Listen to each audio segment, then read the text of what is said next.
Samahan din niyo po ako sa pagpapasalamat sa Diyos sa biyaya ng buhay. Tayo po'y magdiwang sa ngalan ng Ama, ng Anak at ng Espiritu Santo. Amen.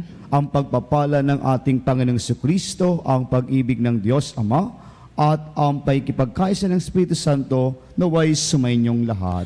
At sumainyo'y. Mga kapatid, aminin po natin ang ating mga nagawang kasalanan upang tayo maging marapat na gumanap sa banal na pagdiriwang.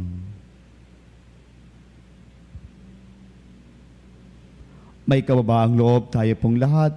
Inaamin ko sa makapangyarihang Diyos at sa inyo mga kapatid na lubha akong nagkasala sa isip, salita, sa gawa at sa aking pagkukulang.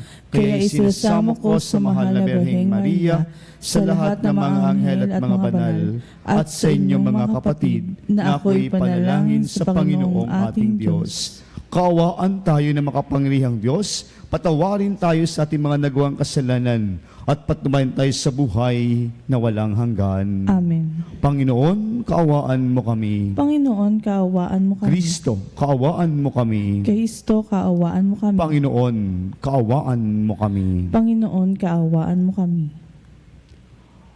Manalangin tayo. Ama naming makapangyarihan, nililiwanagan ng iyong maasahang ilaw ang mga naliligaw na iyong ipinababalik sa daan para ikaw ay matagpuan. Ama, kabilang sa pananalig sa iyong anak ay pagkaluban mo ng pagwawaksi ng tanang salungat sa ngalang Kristiyanong sa iyo'y tinanggap upang ito ang talagang mapangatawan ng ganap sa pamamagitan ni Jesucristo kasama ng Espiritu Santo magpasawalang hanggan. Amen. Pagbasa mula sa aklat ni Propeta Isaias. Ito ang sinasabi ng Panginoon. Ikaw, Assyria, ang gagamitin kong pamalo at malupit na kasangkapan ng aking galit. Susuguin ko siya laban sa isang bayang tampalasan, sa bayang kinapupuotan ko, upang ito'y wasakin at samsaman ng lahat ng yaman. At yurakang parang putik sa lansangan. Ngunit wala ito sa kanyang isipan. Hindi ito ang kanyang hangad. Ang layunin niya ay manira at magpasuko ng maraming bansa. Sapagkat ganito ang sabi niya, nagawa ko iyan pagkat ako'y malakas, marunong at matalino. Inalis ko ang hangganan ng mga bansa at sinamsam ko ang kanilang mga kayamanan at ibinagsak sa lupa ang mga nakaluklok sa trono. Kinamkam ko ang kayamanan ng mga bansa na parang kumukuha ng pugad ng ibon. Dinampot ko ang buong daigdig na parang dumadampot ng itlog na iniwan ng inahin. Walang pakpak na pumagaspas ni huning narinig. Makapagmamalaki ba ang palakol sa may-ari nito? Makapagmamataas ba ang lagari sa gumagamit niyon? Ang baston pa ba ang magwawasiwas sa may hawak nito? Kaya nga, ang magigiting niyang mandirigma ay pagkakasakitin ng Panginoon. At sa ilalim ng kanilang maringal na kasuotan, mag-aapoy sa init ang kanilang katawan, parang sigang malagablab. Ang salita ng Diyos. Salamat sa Diyos. Ang puoy di tatalikod sa kanyang hirang na lingkod. Ang puoy di tatalikod sa kanyang hiyang na lingkod. Yaong mga hinirang mo ay kanilang nililipol. Inaapi nila yaong tinubos mo, Panginoon. Ang mga ulila, balot mamamayan ng ibang bansa, pinapatay nila ito at kanilang pinupuksa. Ang puoy di tatalikod sa kanyang hiyang na lingkod. Madalas na sinasabi, hindi kami pansin ng Diyos. hindi kami nakikita ni pansin ng Diyos ni Jacob. Unawain ninyo, bayan, kayong pahat ang isipan. Hanggang kailan pa durunong kayo mga taong mangmang? Ang puoy di tatalikod sa kanyang hiyang na lingkod. Itong Diyos na lumikha nitong ating matatay nga, akala ba ninyo'y bingi at ni hindi makakita? Sa lahat ng mga bansa, di ba siya ang hahatol? Di ba siyang guro nila pagkat siya ang marunong? Ang puoy di tatalikod sa kanyang hiyang na lingkod. Ang lingkod ng Panginooy hindi niya iiwanan. Yao mga hirang niya'y hindi niya tatalikdan. Mababalik sa matuwid ang ganap na katarungan. Diwang ito ang susundin ng tapat ang pamumuhay. Ang puoy di tatalikod sa kanyang hiyang na lingkod.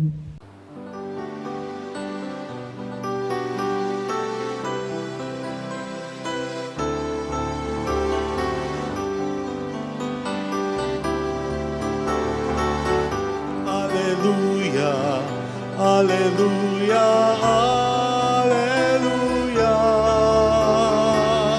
hallelujah, hallelujah, hallelujah,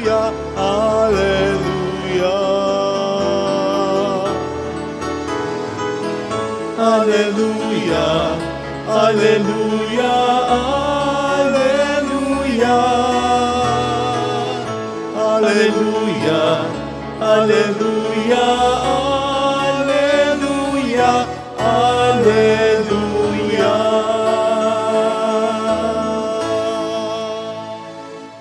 Sumainyo ang Panginoon. At sumainyoin. Ang mabuting balita ng Panginoon ayon kay San Mateo. Papuri sa iyo, Panginoon.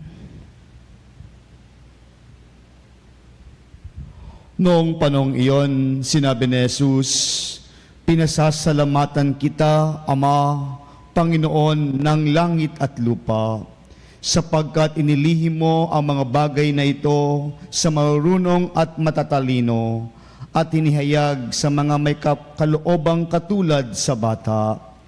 Oo, Ama, sapagkat gayon ang ikinalulugod mo. Ibinigay sa akin ng aking Ama ang lahat ng bagay. Walang nakakakilala sa anak kundi ang Ama, at walang nakakakilala sa Ama kundi ang anak, at yaong marapating pagpahayagan ng anak." Mga kapatid, ang mabuting balita ng Panginoon. Pinupuri ka namin, Panginoong Hesukristo.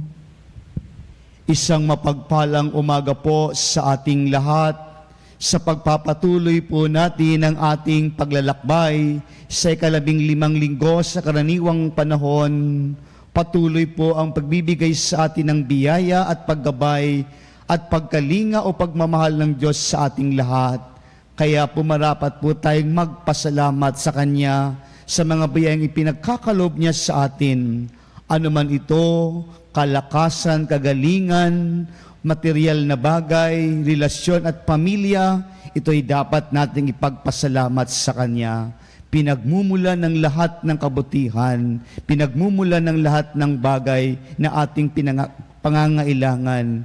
Kaya po, sa ating ibanghelyo ngayon, sa maikling sipi ng ating ibanghelyo ngayon, 3 bagay ang nais ng Diyos na ating dapat isabuhay at dapat nating paalalahanin at gawin sa buhay natin.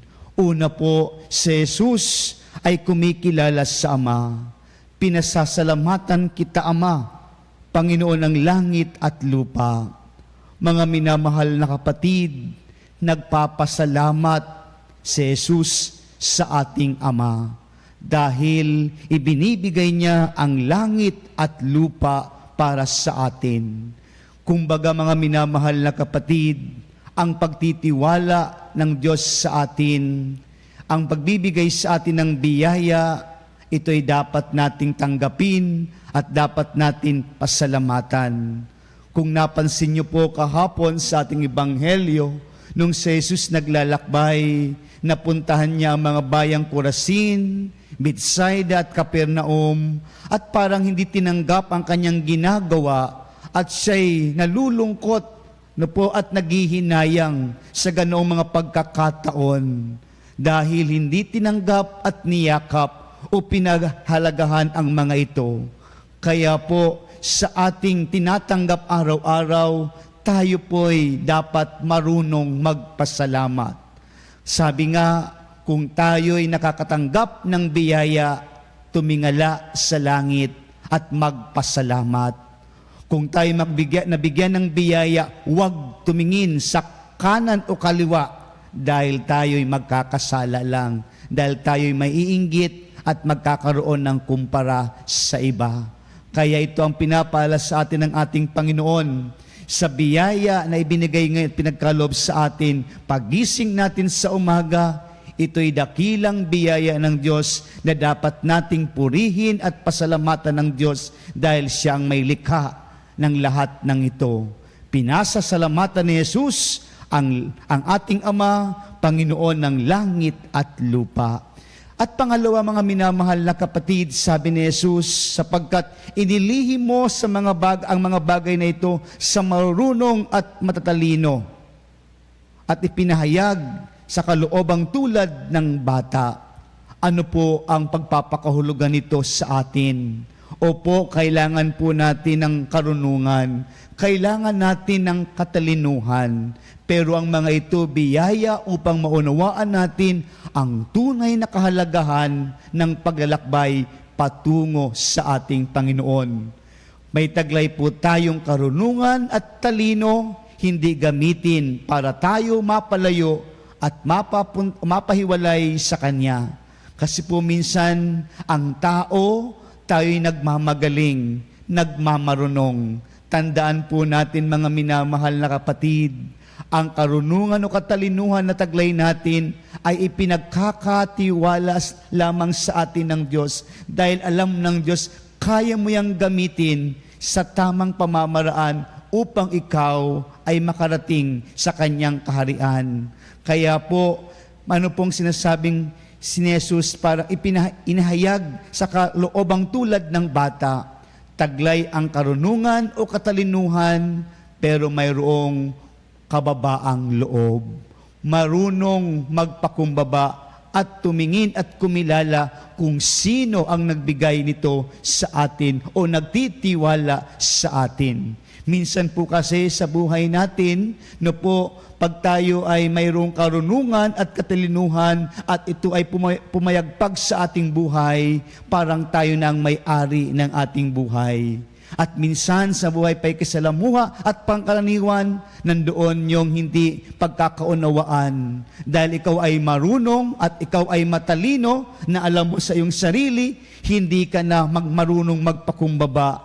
Marunong ka nang magpakataas o ikaw na ang magaling. At sa'yo dapat sumunod ang mga ito. Mga minamahal na kapatid, ang paalala ng ating Panginoon, taglay natin ang karunungan, taglay natin ang katalinuhan, pero dapat nandoon din ang kababaang loob sa buhay natin. Dahil ang kababaang loob o marunong magpakumbaba ay hindi kabawasan ng katalinuhan o karunungan. Kumbaga sa buhay natin, ang kababaang loob at pagpapakumbaba ay hindi kabawasan ng ating pagkatao. Bagkus, ito ang daluyan ng biyaya na bigay ng Diyos. Kung marunong tayong magpakumbaba, doon dumadaloy lalo pa ang karunungan at katalinuhan na ito'y gamitin para sa tama at para sa lahat. Ito ang nais ng Diyos sa atin. Kaya inilihim ng Panginoon ang kumbaga sa marunong at mga matatalino, pero dapat may kababaang loob.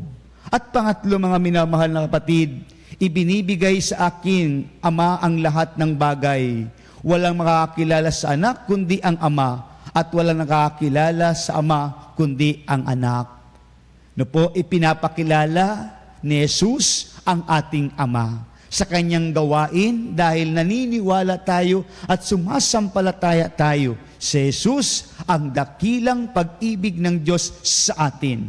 Ang kanyang bugtong na anak ibinigay sa atin upang ipakilala ng ating Panginoon ang kanyang sarili sa ating buhay pang araw-araw, kung ano ang kanyang tunay na pagmamahal sa atin. Ang mga ginawa ni Jesus nung siya'y nabubuhay tulad natin, iyon ang tunay na pagmamahal at pagpapakilala sa atin. Kaya kung hindi tayo marunong lumapit at kumilala sa ating Panginoon Hesus, hindi po natin makikilala ang ating Ama. Kaya po sa mga gawa ni Jesus na kabutihan o ano pa mang milagro para sa kabutihan ng pangkalahatan at kanyang pag-alay ng kanyang sarili, tunay na mayroong Amang nasa langit na naghihintay sa atin. Ito po ang ating pagdiriwang ngayon, na kung saan 3 bagay ang pinapaalala sa atin ng ating Panginoon: marunong magpasalamat, marunong magpakumbaba, at marunong kumilala sa Diyos. Sa nawa itong 3 ito sa buhay natin araw-araw, hindi natin ito makalimutan. Sa pangatlong beses, aking pong uulitin: marunong magpasalamat at matutong magpasalamat. Marunong magpakumbaba, dahil yan ay hindi yan kabawasan ng pagkatao mo. At kumilala ka sa ating Ama, kumilala ka sa ating Panginoon, kumilala ka sa ating kay Jesus, tayo ay may tunay na paglalakbay dito sa buhay araw-araw. Kaya po sa pagpapatuloy natin ngayon sa biyaya ng araw na ito, nawa lahat tayo'y patungo at naglalakbay sa Kanya. Sama-sama tayong patungong nabubuhay sa kabutihan at biyaya at pagkilala at pagpapakilala sa ating Panginoon. Amen.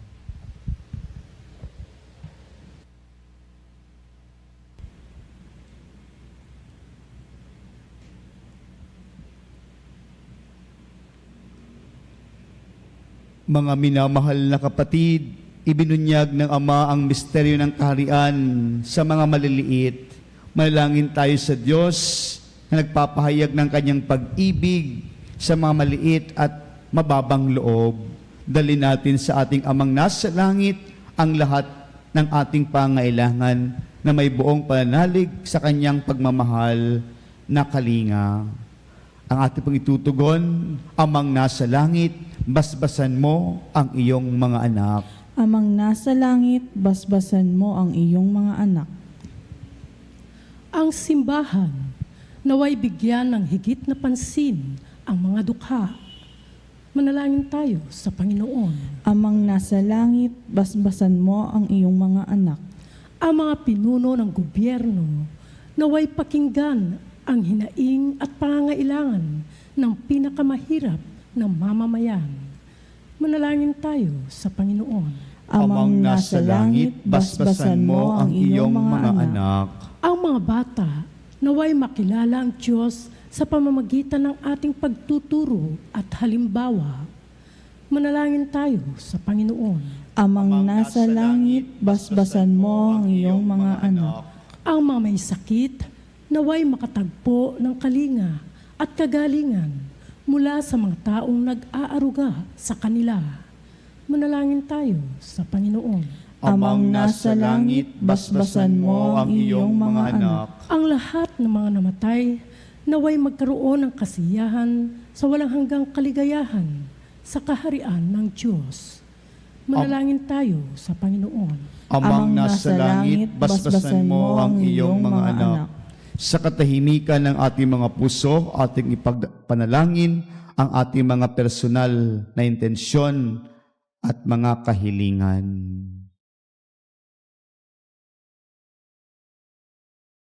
Panginoong Diyos, gawin mo kaming matalino sa iyong karunungan at tulungan mo kaming makasunod sa iyong kababaang loob na ipinakita sa amin ng iyong anak. Hinihiling namin ito sa pamamagitan ni Kristong aming Panginoon. Amen. Ang himig mo ang awit ko, lahat ng ito'y nagmula sa iyo. Kapuri-puri ka, Muling ihandog sa'yo buong puso kong inahalay sa'yo. O Diyos, o Panginoon, lahat ay biyayang aming inampon, aming buhay at kakayahan. Ito'y para lamang sa iyong kalwalhatian.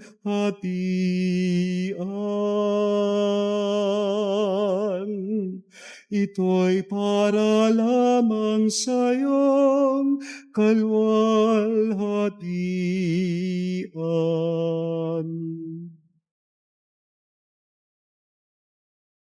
Manalangin kayo mga kapatid upang ang pagkain natin ay kalugdan ng Diyos amang makapangyarihan. Tanggapin nawa ng Panginoon itong paghahain sa iyong mga kamay sa kapurihan niya at karangalan sa ating kapakinabangan at sa buong sambayanan niyang banal. Ama naming lumikha, tungayang mo ang mga alay ng iyong sagsusumamong sambayanan at tanggapin mo ang mga ito para madagdagan ang iyong kabanalan sa mga nananalig na tunay. Sa pamagitan ni Jesucristo, kasama ng Espiritu Santo, magpas sa walang hanggan. Amen. Sumainyo ang Panginoon. At sumainyo rin. Itaas sa Diyos ang inyong puso at diwa. Itinaas na namin sa Panginoon. Pasalamatan natin ang Panginoong ating Diyos. Marapat na siya ay pasalamatan. Ama naming makapangyarihan, tunay ngang marapat kay aming pasalamatan sa iyong paglingap at kababaang loob. Ang tao'y nilikha mo't pinangasiwas sa sinukob, sangad mong siya'y iwastong lubos. Siya'y pinagdusa mo sa kanyang pagtalikod,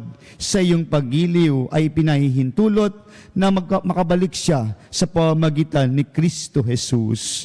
Kaya kaysa ng mga nagsisiawit ng papuris sa iyo, na walang humpay sa kalangitan, kami nagbubunhi sa iyong kadakilaan.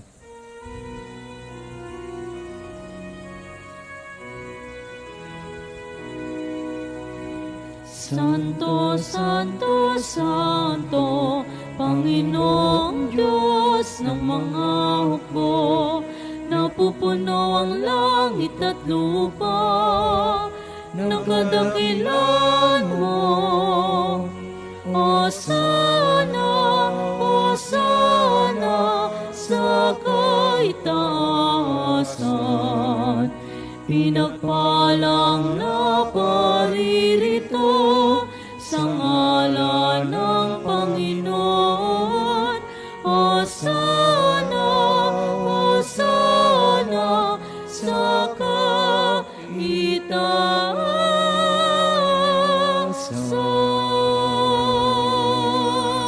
Ama naming banal, ikaw bukal ng tanang kabanalan, kaya sa pamagitan ng iyong Espiritu, gawin mong banal ang mga kaloob na ito, upang para sa aming maging katawan at dugo ng aming Panginoong Hesukristo.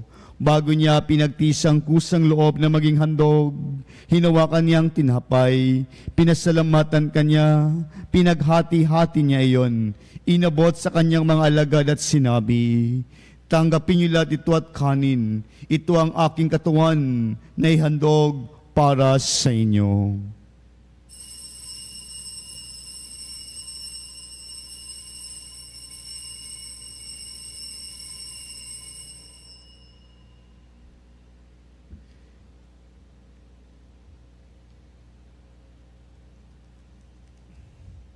Gayon din naman nung matapos ang hapunan, hinawakan niya ang kalis, muli kanyang pinasalamatan. Inabot niya ang kalis sa kanyang mga alagad at sinabi, tanggapin niyo lahat ito at inumin. Ito ang kalis ng aking dugo, ng bago at walang hanggang tipan. Ang aking dugo na ibubuhos para sa inyo at para sa lahat, sa kay pagpapatawad ng mga kasalanan. Gawin niyo ito sa pag-alala sa akin.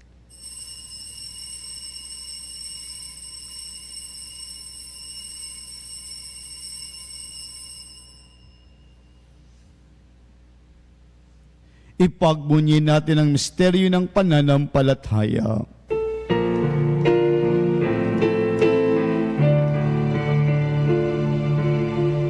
Ang kamatayan mo, Panginoon,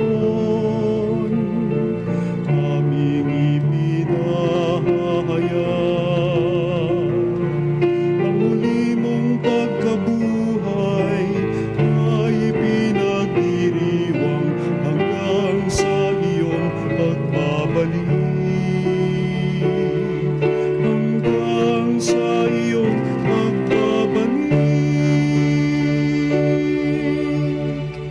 Ama, ginagawa namin ngayon ang pag-alala sa pagkamati at muling pagkabuhay ng iyong anak. Kaya't inaalay namin siyang tinapay nagbibigay buhay at ang kalis na nagkakaloob ng kaligtasan. Kami nagpapasalamat dahil kami iyong minarapat na tumayo sa harap mo para maglingkod sa iyo. Isinasamo namin kami magasalo-salo sa katawan at dugo ni Kristo ay mabuklod sa pagkakaisa sa pamagitan ng Espiritu Santo. Alalahain mo rin ang mga kapatid naming nahimlay nang may pag-asa silang muling mabubuhay, lalong-lalo na mga pangalang inialay at inaalala po natin sa ating banal na pagdiriwang. Gayon din ang lahat ng mga pumanaw, kawaan mo sila at patuloy sa iyong kaliwanagan. Kawaan mo at maging dapatin kaming lahat na makasalo sa iyong buhay na walang wakas. Kaysa na mahal na Birheng Maria, Ina ng Diyos, Ina ng laging saklolo, ng kabiyak niyang puso niyang si San Jose, kaysa ng mga apostol at lahat ng mga banal, nang namuhay din sa daigdig ng kalugod-lugod sa iyo, may pagdiwang nawa namin ang pagpupuri sa kararangal mo sa pamamagitan ng iyong anak na aming Panginoong Hesukristo. Sa pamamagitan ni Kristo, kasama niya at sa Kanya, ang lahat ng parangal at papuri sa iyo, Diyos amang makapangyarihan, kasama ng Espiritu Santo, magpasawalang hanggan.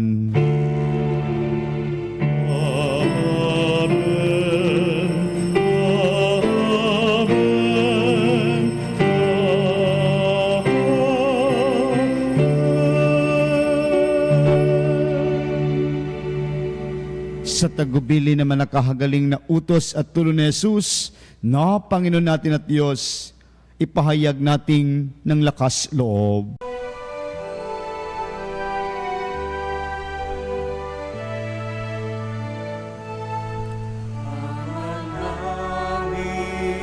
Sumasalangit ka, sambahin ang ngalan mo. Mapasa amin ang kaharian mo, sundin ang loob mo. Dito sa lupa, parang sa langit, bigyan mo po kami ngayon ng aming kakanin sa araw-araw at paglawarin mo kami sa aming mga sala para na pagpapatawad namin sa nagkakasala sa amin. At huwag mo kaming ipahintulot sa gusto, pagkatyan mo kami sa lahat ng masama. Piniling namin kami adya sa lahat ng masama, pagkalooban ng kapayapaan araw-araw, iligtas sa kasalanan at ilayo sa lahat ng kapahamakan. Samantalang aming pinananabikan ng dakilang araw ng pagpapahayag ng tagapagligtas naming si Hesu Kristo. Sapagkat iyo ang kahayaan at ang kapangyarihan at ang kapurihan magpakailanman. Amen. Panginoong Jesucristo, sinabi mo sa mga apostol, kapayapaan ang iniiwan ko sa inyo, ang aking kapayapaan ang ibinibigay ko sa inyo. Tungayan mo ang aming buhay na pananampalataya at huwag ang aming napakaraming pagkakasala. Pagkalooban mo kami ng kapayapaan at pagkakaisa ayon sa iyong kalooban, kasama ng Espiritu Santo, magpasawalang hanggan. Amen. Ang kapayapaan ng Panginoon ay laging sumainyo. At sumainyo rin. Magbigayan po tayo ng kapayapaan sa isa't isa. Peace be with you. Kordero ng Diyos na nag-aalis ng mga kasalanan ng sanlibutan, maawa ka sa amin. Kordero ng Diyos na nag-aalis ng mga kasalanan ng sanlibutan, maawa ka sa amin. Kordero ng Diyos na nag-aalis ng mga kasalanan ng sanlibutan, ipagkaloob sa amin ang kapayapaan. Mga kapatid, ito si Kristo, ang Kordero ng Diyos. Ito ang nag-aalis ng kasalanan ng sanlibutan. Mapad ang mga inaanyayahan sa kanyang piging. Panginoon, hindi ako karapat-dapat magpatuloy sa iyo, ngunit sa isang salita mo lamang ay gagaling na ako.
Manalangin tayo.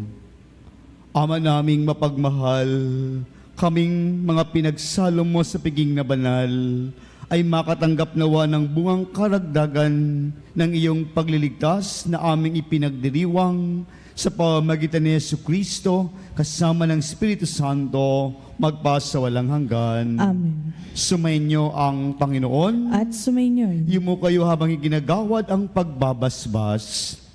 Pagpalain nawa kayo at ingatan ng Panginoon ngayon at magpasawalang hanggan. Amen. Naway kahabagan niya kayo at subaybayan ngayon at magpasawalang hanggan. Amen. Lingapin nawa niya kayo at bigyan ng kapayapaan ngayon at magpasawalang hanggan. Amen. At pagpalain kayong lahat na makapangyarihang Diyos, ang Ama, ang Anak, at ang Espiritu Santo. Amen. Tapos na po ang ating banal na pagdiriwang. Humayo kay taglay ang kapayapaan at pag-ibig ni Kristo. Salamat sa Diyos.